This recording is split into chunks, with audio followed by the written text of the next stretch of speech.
Hello everyone, Crash here, this is RTA Motorsports. Thank you so much for joining in. What we're going to be looking at today is finally the Samsung Odyssey Plus right here, and I'm going to make the comparison between the Samsung Odyssey as well as other headsets that have come through this studio. Here we go. Welcome to RTA Motorsports. So before we actually go into the review and my experiences of the headset, I want to go over some of the specs because some of the specs are different, and I believe if you came from an Odyssey to an Odyssey Plus, some of these you may actually notice. So first of all, it's the size. The Odyssey itself, the first generation, is 7.95 inches by 5.18 inches by 4.37 inches, whereas the Odyssey Plus comes in at 7.64 inches by 5.08 inches by 4.30 inches. So overall, a smaller headset, not much smaller, but it is smaller. And if you look at the faceplate design, you'll actually see there the Odyssey is a little bit wider, almost looks a little bit shorter in the faceplate. This is just the faceplate, whereas the Odyssey Plus looks a little bit narrower, but also a little bit taller, but not by much there. So also the lenses themselves are exactly the same lenses as for what I can tell. They're both Fresnel lenses, they both have the same shape, and they both accommodate an IPD range from 60 millimeters to 72 millimeters. The headphones themselves are both AKG, and as far as the pads are concerned, they're both on the ear pads. Their placement and their mounting solution seems to be exactly the same. And on both headsets, the headphones are non-removable, although I have seen people remove them. But if you remove them, it requires a permanent removal solution as far as snipping wires. So as far as the headsets come, they are not removable out of the box. The microphones are a microphone array, and that is because they both have two microphones built in that will kind of combat any sort of exterior sounds or wind noise. We'll go into that a little bit later. Both of their cables are 4 meters long, although there is a weight difference between the cables themselves, oddly. The Odyssey, the first generation, comes in at 0.39 pounds, where the Odyssey Plus comes in at 0.45 pounds of just the cable. Now the headsets themselves also have a little bit of a different weight to them. The Odyssey, the first generation here, is 1.42 pounds, whereas the Odyssey Plus comes in at 1.31 pounds. So you may or may not notice that. We'll go into that a little bit later as well. They both utilize 6 degrees of freedom with their Windows MR technology as far as their tracking is concerned. Now, those are the two cameras on the front. Now, if you do notice another comparison between the two headsets, the cameras on the front seem to be in the same place. As far as their same placement, their same width apart, but being that the headsets are designed a little differently, you're going to notice that this one here, they almost seem to be more closer to the corners of the front faceplate, whereas this one, they're a little bit more recessed towards the middle.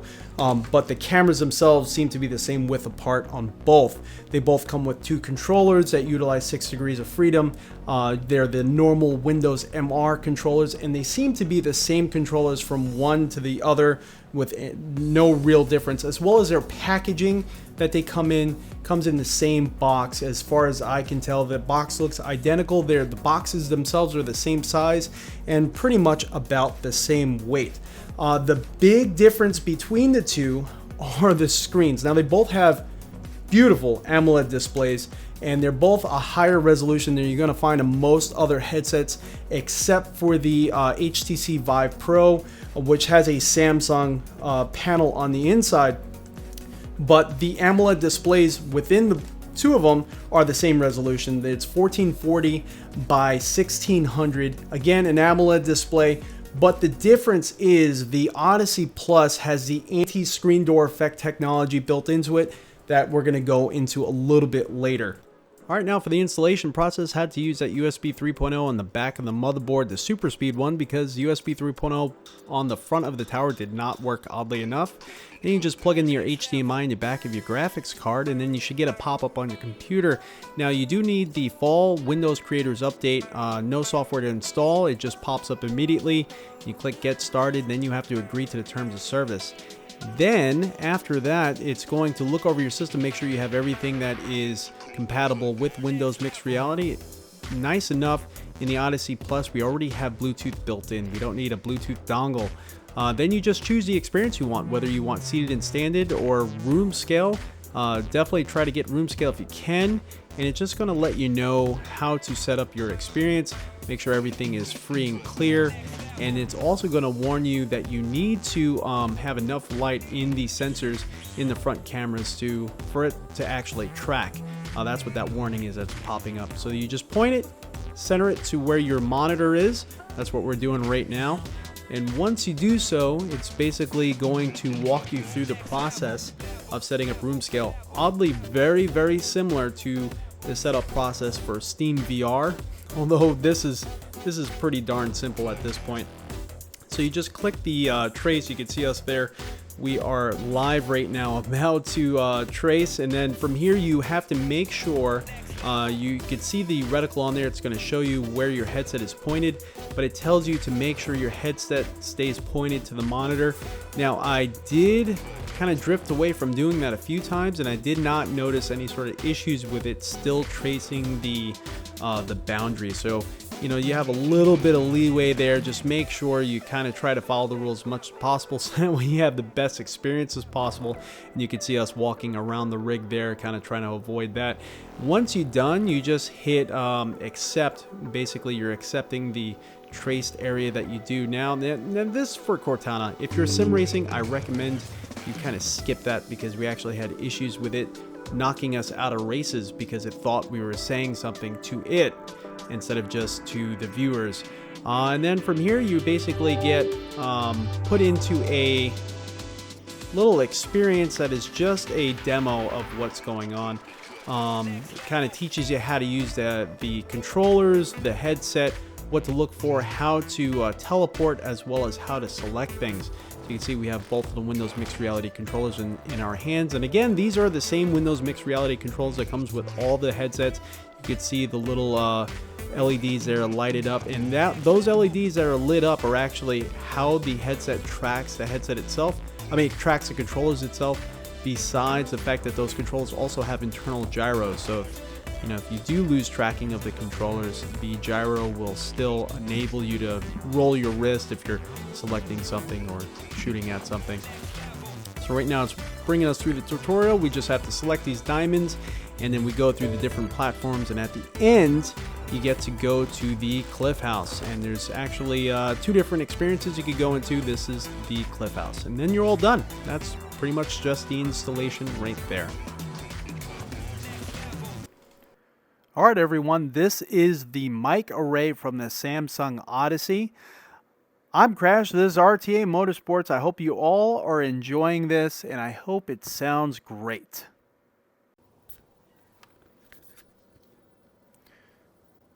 Okay, this is the mic array in the Samsung Odyssey Plus. I hope you're enjoying the sound, and I hope it sounds great. So, my experiences with the Odyssey Plus. Well, first of all, I'm going to say this has been the weirdest release for a headset I have yet to ever see. Samsung really hasn't put much out there as far as marketing or publicity as far as the Odyssey Plus. Really, when I found out about it, it was kind of on accident watching another video. There hasn't really been much marketing out there at all for this Odyssey Plus, which is a little bit odd. Especially being that the technology that's involved is actually really neat if it works really well.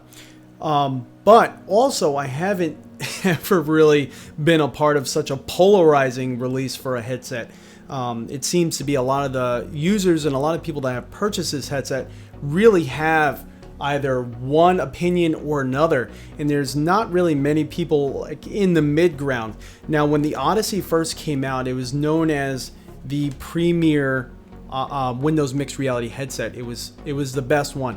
Now, there was some people out there that didn't find the fitment to be good at all, and the biggest complaint that everyone had were these nose flaps here.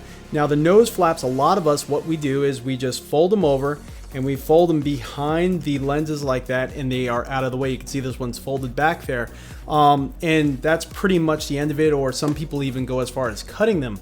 But that was the complaint for this headset, was the nose flaps, which honestly, in my experience, was easily remedied. The headset otherwise was very comfortable, although the vinyl on it itself does cause me to sweat, but it's really almost no different than many other headsets that are out there. And if it bothers you a lot, you just go to VR Cover or some other manufacturer and you buy yourself an aftermarket cover, and that's pretty much the end of it. It's something that we have kind of all experienced already with other headsets. Now you go to this I almost said Vive Pro. You go to the Odyssey Plus here, and there's a lot of things that are different when you go into this place here. The nose cup is completely different. The nose cup, you don't have the flaps anymore. You have these I guess they're kind of still flaps, but they don't obstruct your nose. They don't go over your nose, nor can you fold them to get them out of the way, nor do you need to in this point here. So that was actually a huge plus when they changed the nose cup design, as well as now the pads are a fabric design. And if you kind of notice, they are quite a bit thicker than the Odyssey, than the base level Odyssey. The other big thing here is that the face area seems to be a little bit wider. It feels like it's a little bit wider. So I was excited about maybe some people finally having glasses support, and that was one of the things that were possibly brought up. But all around here now you have this fabric material, and it seems to be a huge love it or hate it sort of thing. I've gotten comments on the channel where some have said that it's almost getting caught in their beard. Some have said it's very uncomfortable, and on the other end of the spectrum, people have said it's extremely comfortable and they love it more than the vinyl material. Now, as far as I'm concerned, in my experiences, putting this headset on has been a very comfortable experience. Although I will say up here in the forehead area, I've noticed that the foam has almost fallen away from the fabric. So the fabric has a little bit of a, trampoline sort of effect where the fabric is separated from the foam a little bit. I don't know if it's just because the foam sort of maybe absorbed a lot of sweat and sort of fallen away or whatnot, but it doesn't seem to be as thick as it was when it first came out of the box as far as the foam is concerned. Now I also worry about durability because it already seems to be pretty, there's a lot of little fuzzballs around it where the fabric seems to have bunched up a little bit, but overall I do love the material more. I feel that it's a lot more comfortable on my face. It doesn't cause me to feel like I'm sweating as much. When I wear anything or if I touch anything that is of synthetic leather, like vinyl or rubber or anything like that, I just start sweating. So when I'm racing with the McLaren GT3 wheel that has rubber grips on it, I wear my racing gloves because I'll just start sweating in my palms. Or if I wear headphones that have vinyl, and that's just me, I just start sweating from it like crazy. This, I don't feel like I'm sweating as much because of it, and I really do appreciate it. Even though it feels like it's falling away here, I think this material is superior for me. Now, as far as glasses support, now some of you know I wear glasses. I do have an astigmatism, although the strength of glasses that I need, it's still an option as to whether or not I need to wear them. I don't have to wear them when I'm driving. I still pass all the road tests and everything like that. So your mileage may vary big time here. I've never felt like I needed to wear glasses within the headsets at all because my eyesight isn't that bad yet. But when I put glasses on and I put on the headset just to test it out, unfortunately my glasses actually hit the lenses and hold the headset away from my face. So even though the pads are thicker and some have speculated that now you can maybe wear glasses with it, it doesn't work for me at all. It actually holds the headset away from my face and it sits on the glasses, and it's just not at all a pleasurable experience. Now, was it possible in the Odyssey? No, I still couldn't wear glasses there either. The only headset I was successfully able to wear glasses in was the Vive. The Vive has the cutouts with the thicker pad for glasses, and that one there I was successfully able to wear glasses, although I never felt like I needed to. The Odyssey Plus, another big difference here that I'm going to bring out between the Odyssey and the Odyssey Plus is that the Odyssey Plus, so the headset itself, it has a nose cup that is different and does not actually obstruct your nose at all. It doesn't have the flaps, which is greatly appreciated, but on the front here, it has a ridge that comes out and almost down to cup the top of your nose right on the bridge of your nose. And I'm not exactly sure why it has to come down, because my nose, the bridge of my nose, actually hits into that when I wear the headset. And unfortunately, it almost feels like it's cutting my nose. And if I were to kick the halo of the headset down a little bit, it brings the bottom edge of the headset away from my face to the point where I could fit 2 fingers on either side as far as the gap is concerned. So I find myself, whenever I wear this headset, fidgeting on placement until I get it just right where it's not hurting the bridge of my nose. Although when I still take the headset off, I have a red line, a bright red line right across my nose. And you may have seen that in some of the live streams. If I were to honestly keep this headset for me, I would probably just cut that and see how it feels from there. Cut that forward edge, but that forward edge is resting on my nose, and that's probably the biggest annoyance as far as fitment.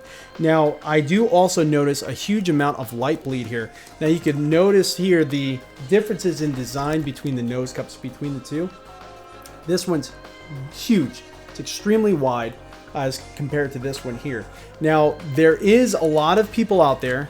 Actually, one just commented on a, I think it was a video, or it might have been on our community tab yesterday, or may have been this morning, that the headset themselves is the most comfortable headset they have ever worn. So again, your mileage may vary. This headset here, to me, is the most comfortable headset. Now, this is the base level Odyssey. I could just put it on and it fits me just fine. Of course, with folding these nose flaps back, and I really don't have much light bleed, or I'm not really seeing much around me at all that's going to take me out of the immersion. Some people, they couldn't do that at all. It just didn't work for them. But for me, this one here, when I put on this headset and I get the fitment just right where it's not really impinging on my nose, or even when I first put it on and it was like resting right on my nose and I had it sucked into my face as much as possible, there was a huge amount of light bleed between the side flaps here and here. Now, your nose fits right in there, and that's leaving the sides here kind of open on either side here to see out. And it creates basically this area where I could see if I'm in a seated position almost to my knees.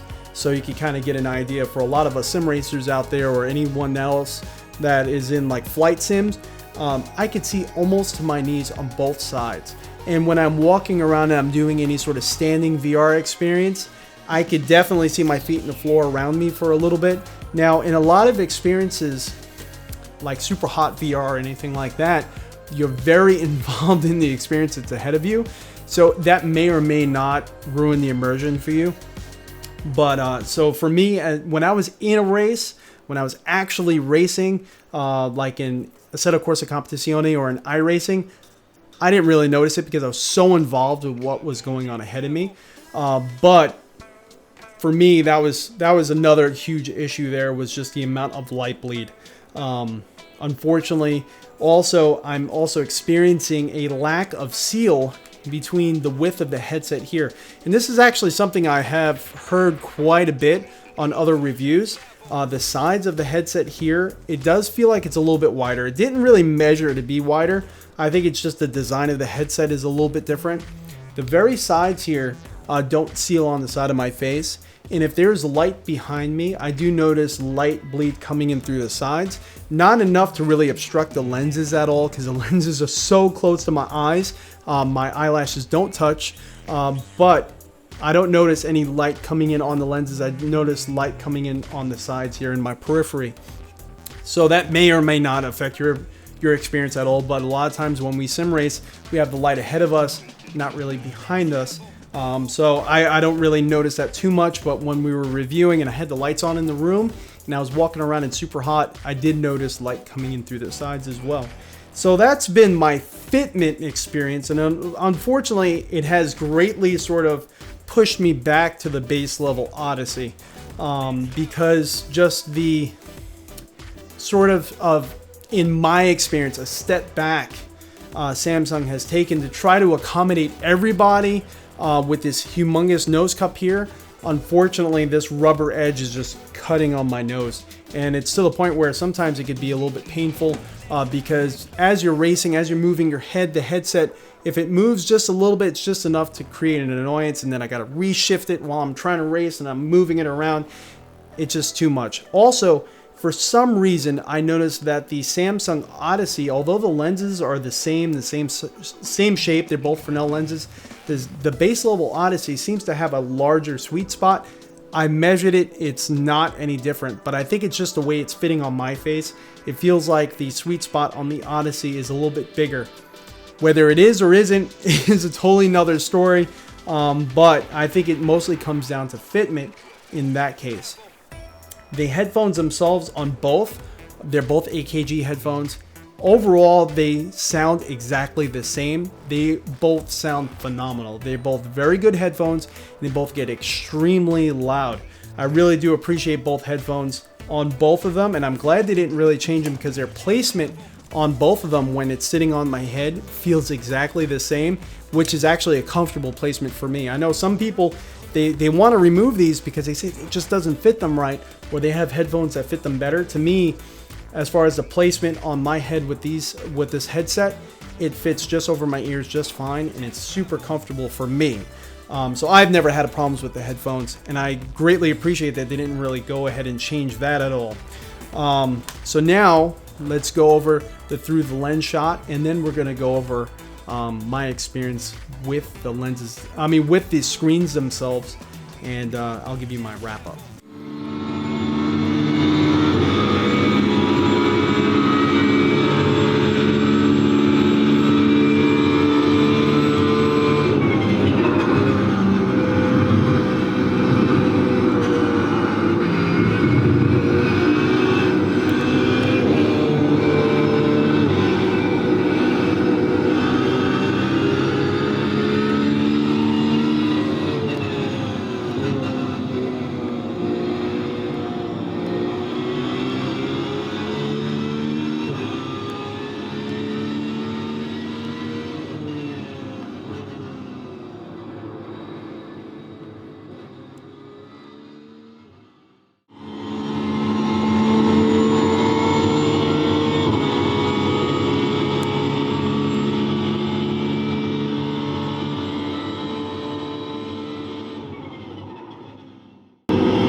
Okay, so we're going to take a look at this in super slow motion. The Odyssey is on the right, where the Odyssey Plus is on the left. You can definitely see that screen door effect very apparent when you're looking at the cars ahead on the right side, where on the left the image is softer and it seems a little bit more blurry, but I was having a hard time really getting to that sweet spot on the left side for the recording, also showing how much smaller the sweet spot seems to be on the Odyssey Plus rather than the Odyssey, even though the lenses seem to be exactly the same.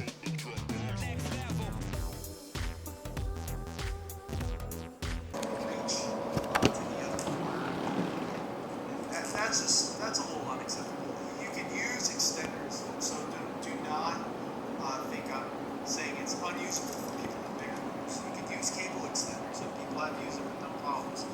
But it's a VR headset, Give us a few extra meters. That's all I'm asking. All right.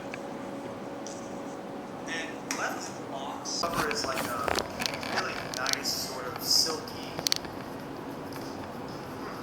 It's gonna be interesting